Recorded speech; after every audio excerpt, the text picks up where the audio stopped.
Hello everyone, आप देख रहे हैं एकलव्य स्नातक। और इस वाली वीडियो में हम आपको बताने वाले हैं आपका नया सब्जेक्ट, जिसका कि सब्जेक्ट कोड है BHIC 133 और यूनिट 1 है ये आपकी। और इसका नाम है इतिहास लेखन की प्रवृत्तियाँ। स्पेशली इग्नू के बच्चों के लिए स्टार्ट किया है हमने। और आपकी जो बुक का नाम है वो है भारत का इतिहास 1206 से 1707 तक का। हमने इसके लिए इंट्रोडक्शन वीडियो भी बताई थी, जिसमें हमने आपको इसके सारे यूनिट के ऊपर डिस्कस किया था। ठीक है, तो आपका इसमें यूनिट नंबर जो है वो 1 हो रहा है, इतिहास लेखन की प्रवृत्तियाँ। अब हम यहाँ पर स्टार्ट करते हैं अपना टॉपिक। और सबसे पहले हम परिचय करेंगे। ठीक है, सबसे पहले हम ये जानेंगे कि आखिरकार इस यूनिट में हम किसके ऊपर बात करने वाले हैं दोस्तों।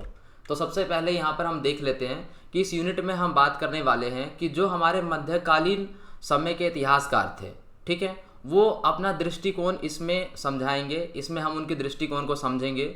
जैसा कि उन्होंने बोला है कि एक वंश से दूसरे वंश में होने वाले परिवर्तनों के बारे में इन्होंने अपना जो अध्ययन है वो इसके अंदर सम्मिलित किया है, तो वो समझेंगे। और ये जानेंगे कि उस समय के जो इतिहासकार थे जो कि लिखा करते थे, ठीक है, जिसमें अबू फजल का महत्वपूर्ण योगदान है, तो क्या केवल वो अपनी प्रसिद्धि पाने के लिए इसका लिखा करते थे या उसके पीछे कोई और कारण है।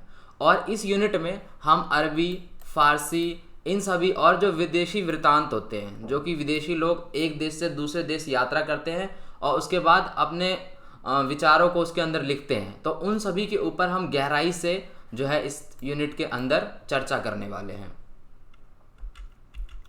यहाँ पर देख लेते हैं, सबसे पहला जो है वो है अरबी और फारसी ऐतिहासिक परंपरा के ऊपर हम यहाँ पर बात करने वाले हैं। सबसे पहले तो आपको पता है कि अरबी ऐतिहासिक परंपराओं में जो सबसे इम्पोर्टेंट था वो था राजनीतिक, सैन्य घटनाओं और आर्थिक, सामाजिक, सांस्कृतिक, इन सभी जीवन को इसके अंदर क्या गया था, सम्मिलित किया गया था। ठीक है दोस्तों, 11वीं शताब्दी के शासन से जुड़े जितने भी अधिकारी थे, विद्वान थे, शासक थे, इन्होंने अपना जो घटना था उसको इतिहास में लिखवाना शुरू किया। अब मैं आपको बताता हूँ कि कैसे। देखिए, अगर कोई राजा महाराजा है, ठीक है, कोई शासक है, तो वो क्या करते थे, वो एक बंदे के थ्रू ये सारी चीज़ें लिखवाया करते थे, जिसको हम लेखन बोलते थे। जो लेखक होते थे जो ये सब लिखा करते थे, इतिहास को लिखने वाले, ठीक है, जिनको इतिहास लेखन कहा जाता है, तो वो क्या करते थे, वो इनके बारे में लिखा करते थे। उनकी जो डेली रूटीन की चीज़ें हैं वो लिखा करते थे, या तो जो उन्होंने कुछ प्रमुख काम किए थे वो लिखा करते थे। फॉर एग्जांपल, वो युद्ध में गए, कितने युद्ध जीते उन्होंने,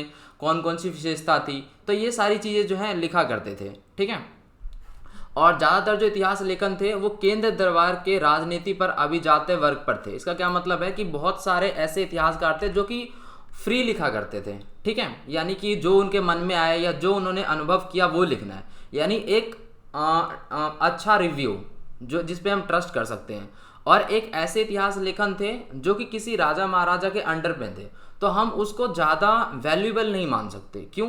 क्योंकि हो सकता है कि अगर वो सोचो किसी कोई राजा महाराजा उसको पैसे दे रहा है लिखने के और उसको अपने घर में रख रहा है, उसको सारी सुविधाएं दे रहा है, तो क्या आपको लगता है कि वो उसके बारे में गलत लिखेगा? नहीं, ऐसा नहीं है। तो इन सब चीज़ों के ऊपर हम चर्चा करेंगे। देखिए, इब्न खल्दून की कृति मुकदमा में मानव समाज और मानव संबंधों के उसमें विश्लेषण किया गया है। ठीक है, लेकिन जो फारसी इतिहास लेखन है वो वंशवादी तक ही सीमित रहा है। ठीक है, क्यों सीमित रहा है? क्योंकि फारसी जो इतिहासकार थे उन्होंने अपनी रचनाओं शासकों के प्रति वफादारी सिद्ध करने के उद्देश्य से लिखा था। इसका क्या मतलब है?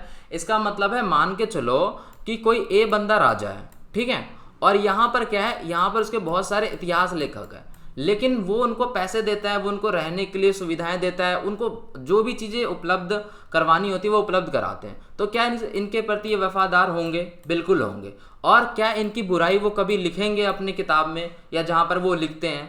तो ऐसा नहीं होता, वो नहीं लिखते। तो वो वफादारी सिद्ध करने के उद्देश्य से लिखा करते थे।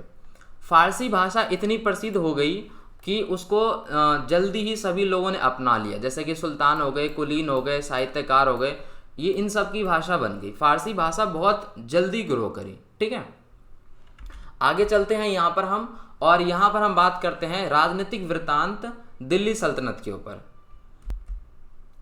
तो यहाँ पर देखते हैं, यहाँ पर क्या है, सबसे पहले अगर हम बात करें यहाँ पर दिल्ली सल्तनत में, तो इसमें सबसे पहले आता है सुल्तान काल, तो सल्तनत काल। तो सल्तनत काल से संबंधित लेखन अधिकार जो अधिकतर जो थे वो फारसी परंपरा के अनुरूप ही लिखा करते थे। अब इसमें एक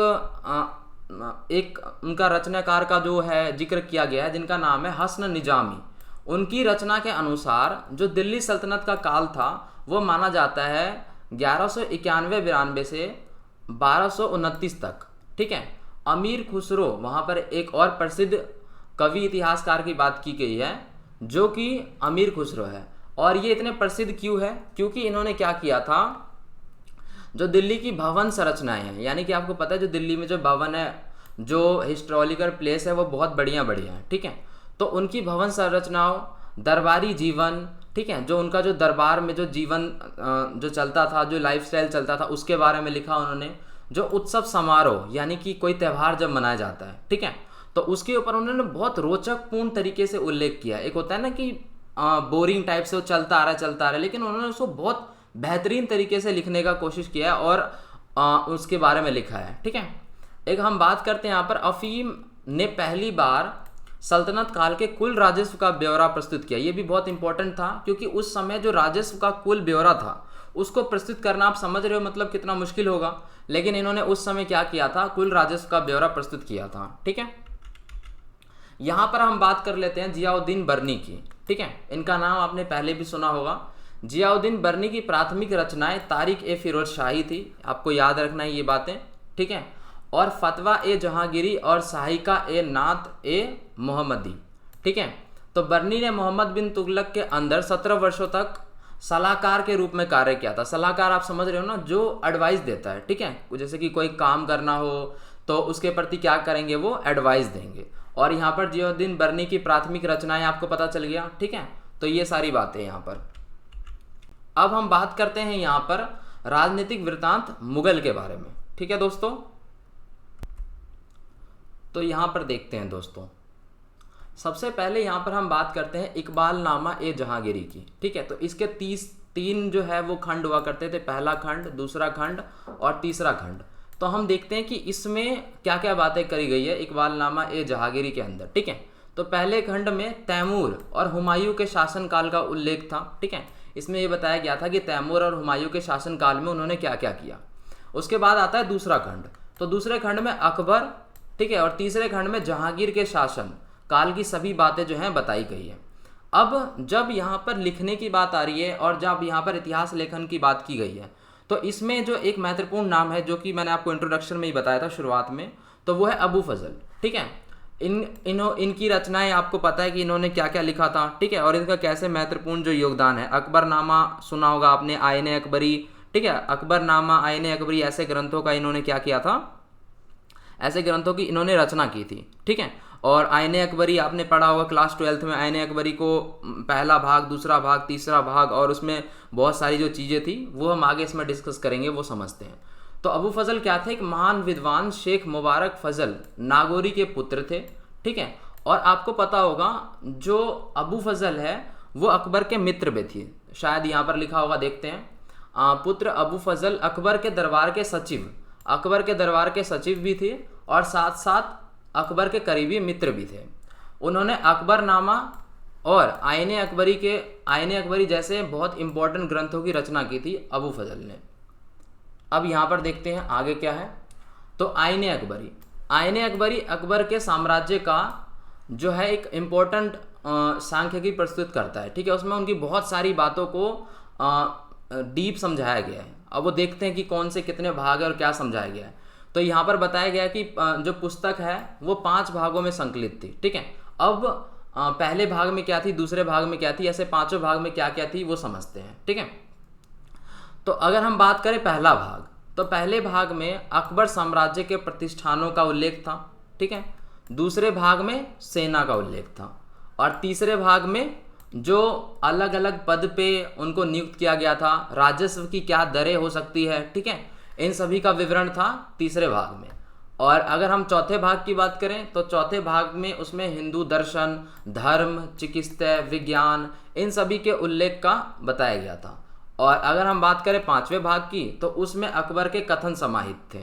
ठीक है, तो आपको समझ में आ गया आईने अकबरी कितना इंपॉर्टेंट था। ठीक है, और उसमें सभी भागों में क्या क्या बातें बताई गई थी। आगे बढ़ते हैं। यहाँ पर है संस्मरण। इसका क्या मतलब होता है दोस्तों?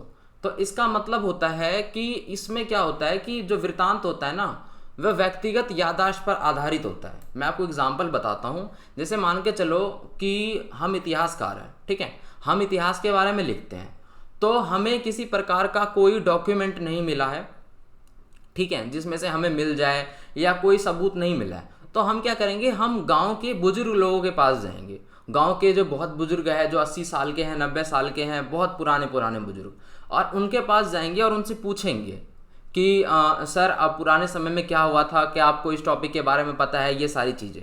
तो वो क्या करेंगे, वो बताएंगे, मतलब उनको जितनी भी उनको याद होंगी चीज़ें, वो सभी चीज़ें बताएंगे, और फिर हम उसके बारे में लिखेंगे। तो इसको ही संस्मरण कहते हैं, ठीक है।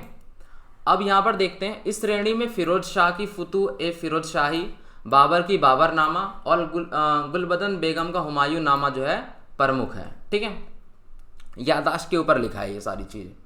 यहाँ पर अब आ जाते हैं हम आधिकारिक दस्तावेज। तो आधिकारिक दस्तावेज ये सिंपल है, बहुत अधिक मात्रा में उस समय जो है आधिकारिक दस्तावेज उपलब्ध थे, ठीक है। इसमें कुछ के नाम है यहाँ पर, जैसे फरमान, निशान, परवाना, हस्ब, चल, हुक्म आदि, ये सभी जो है यहाँ पर शामिल थे। अब यहाँ पर हम बात करते हैं सूफी लेखन की, ठीक है। तो सूफी लेखन के बारे में आपको ज्ञात होगा, आपने पहले भी पढ़ा होगा सूफी लेखन के बारे में, ठीक है। तो यहाँ पर आ जाता है अपना, सबसे पहले तो यहाँ पर अपना सूफी लेखन, ठीक है। तो सूफी लेखन में क्या होता है, कई प्रकार के साहित्य का हमें उल्लेख इसमें मिला है, ठीक है। कई सारे जो साहित्य हैं उसके बारे में हमें यहाँ पर समझने को मिला है, जिसके अंदर कौन सा है, मलफूजात, ठीक है, मकतूबात हो गया। इसमें क्या था, इसमें सूफियों की जीवनी के ऊपर लिखी गई थी ये सारी बातें, और इसके अंदर अलग अलग टॉपिक थे। जैसे अगर हम बात करें मलफूजात की, तो इसमें नैतिक और धार्मिक पहलुओं के ऊपर चर्चा की गई थी। अगर हम मकतूबात की बात करें तो इसमें जो सूफी के शिक्षकों थे और उन्होंने अपने शिष्यों के लिए किस प्रकार के जो लिखे गए पत्राचार थे, उनके बारे में जो है यहाँ पर जो चीज़ें हैं वो सम्मिलित हैं। अगर हम बात करें यहाँ पर आगे विदेशी यात्रियों के वृत्तांत, तो विदेशी यात्रियों के वृत्तांत का मतलब होता है कि कोई एक बंदा है, ठीक है, और वो एक बंदा क्या कर रहा है, घूम रहा है कई देशों में, ठीक है, और कई देशों में घूमने के बाद वो क्या करता है, उसको जो भी वहाँ पर चीज़ें अच्छी लगती है और जो भी चीज़ वहाँ पर उसको अच्छी लगती है, बुरी लगती है, उस चीज़ों का वो लिखता है अपनी पुस्तक में, जहाँ पर भी वो लिख रहा है, ठीक है। जैसे कि आपको ये पढ़ने से याद आ गया होगा कि क्लास 12 की हिस्ट्री में हमने पढ़ा था किस किस के बारे में, इब्न बतूता याद आ रहा होगा, ठीक है, उन्होंने रेहल्ला नाम की एक पुस्तक लिखी थी। तो वही सारी बातें होती है, विदेशी यात्री ऐसे ही लिखते हैं। लेकिन इसमें थोड़ी सी जो प्रॉब्लम है वो क्या हो जाती है, वो ये हो जाती है कि जैसे मान के चलो कोई बंदा है, वो कहाँ का लेखक है, वो है किसी विकसित देश का, ठीक है, और वो यहाँ पर ऐसी जगह पे आता है जो कि अभी विकासशील है, मतलब विकसित नहीं हुई है। तो वो क्या करेगा, दोनों की कंपैरिजन करने लग जाएगा, जो अपने यहाँ उसकी चीज़ें अच्छी है और जो यहाँ पर बुरी है, तो वो यहाँ पर उस चीज़ को दयनीय बताएगा, ठीक है। इसमें थोड़ा सा होता था, सीन होता था। अब यहाँ पर देख लेते हैं इसमें क्या क्या बातें बताई गई है। तो यात्रियों के वृत्तांत से हम उनके भ्रमण के बारे में जान सकते हैं, यानी कितना वो घूम रहे हैं, कौन कौन से अनुभव ले रहे हैं, ये सारी बातें वो लिखा करते थे, ठीक है। और संस्कृत ग्रंथ के अरबी अनुवाद होने से भारत अरब संबंधों का जो लेख है उसमें सुदृढ़ता आई थी। ये तो कोई वो नहीं है, ठीक है। यहाँ पर देखिए अल बरूनी भी थे, हाँ, इनका भी आपने नाम सुना होगा। तो अल बरूनी के अरबी लेखन में भारत के शहरों का आकर्षक दिया हुआ, यानी कि भारत के शहरों के बारे में उन्होंने लिखा है, उसके विवरण मिलते हैं। उनकी जो पुस्तक थी उल हिंद, उसके बारे में भी है, वो भी बहुत उल्लेखनीय है, बहुत चर्चा हुई थी, बहुत प्रसिद्ध हुई थी उस समय वो, ठीक है। और जो दूसरे हमारे वो है इब्न बतूता, ठीक है। तो इब्न बतूता की जो पुस्तक थी रेहल्ला, ठीक है, उनके तुगलक शासन, इसमें न्यायिक, राजनीतिक, सैनिक संस्थाओं और कृषि उत्पादों और व्यापार, इन सभी के बारे में इसमें लिखा गया था, ठीक है। कई यूरोपीय यात्री जिन्होंने मुगल काल में वृत्तांत लिखे, केवल हम उनके नाम जान लेते हैं। उनमें से जो प्रमुख थे वो थे फादर मैनचेस्ट, और एक थे पैलसट, एक थे थॉमस रो, एक थे बर्नियर, हाँ बर्नियर का नाम भी सुना होगा आपने, एक थे मनुची आदि, ठीक है। तो यहाँ पर आप ये भी इनके नाम भी याद कर सकते हो, ठीक है। यहाँ पर देख लेते हैं क्षेत्रीय ऐतिहासिक परंपरा, इसके अंदर क्या है, तो ये आपका इम्पोर्टेंट है। इसके अंदर जो है कुछ इम्पोर्टेंट टॉपिक वो है, बातें हैं जो आपको समझनी जरूरी है। यहाँ पर देखिए क्षेत्रीय ऐतिहासिक परंपरा के अंतर्गत विभिन्न राजस्थानी के 7वीं शताब्दी के रिकॉर्ड शामिल हैं, जिनको जयपुर रिकॉर्ड के नाम से भी जाना जाता है। इसके अंदर क्या है, इसके अंदर आय और व्यय के रिकॉर्ड है, ठीक है, कितना इनकम आई और कितना खर्चा हुआ, इस बात का रिकॉर्ड है। राजस्थान के आर्थिक और सामाजिक सांस्कृतिक पहलुओं के बारे में बहुत ही डीप बताया गया है। और 17वीं से 19वीं शताब्दी दस्तावेजों का संग्रह मिलता है, जिसमें पेशवा से लेकर ईस्ट इंडिया कंपनी तक के दस्तावेज जो है वो शामिल है, इसमें कोई दिक्कत नहीं है, ठीक है। यहाँ पर आप देख सकते हो जो पुणे अभिलेखागार है वहाँ पर लगभग 15 मिलियन दस्तावेज का संग्रह मिला है, जिसमें कुछ जो दस्तावेज है वो बहुत इंपॉर्टेंट है और वो शिवाजी के काल के हैं, ठीक है। उसके बाद क्या है, इसी प्रकार से विश्वनाथ नायक तेलुगु ग्रंथ, ठीक है, इसमें कृष्णदेव राय के शासनकाल का जो उल्लेख है वो मिला हुआ है।